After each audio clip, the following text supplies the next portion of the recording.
সেমিফাইনালের স্বপ্ন নিয়ে টি-20 বিশ্বকাপ খেলতে গিয়েছিল বাংলাদেশ দল।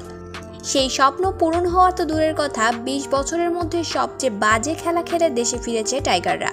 তবে আইসিসির ভাড়া করা বিমানে করে ঢাকার উদ্দেশ্যে রওনা দেন সাকিব, লিটন, শান্তরা।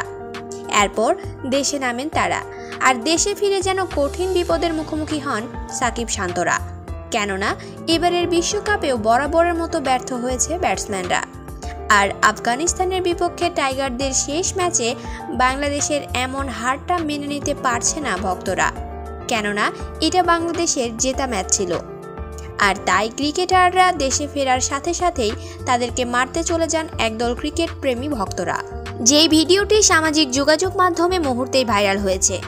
এদিকে শান্তদের সাথে ভক্তদের এমন আচরণ দেখে লাইভে এসে ইমরুল কায়েস বললেন, সত্যি কথা বলতে এটা অনেক দুঃখজনক ক্রিকেটারদের জন্য, কেননা তারা মানসিকভাবে দুর্বল হয়ে যাবে। আর আফগানিস্তানের বিপক্ষে ম্যাচ ওদের জেতা উচিত ছিল, জেতা ম্যাচটা হেরেছে, তার জন্যই বলি তাদের এটা প্রাপ্য ছিল।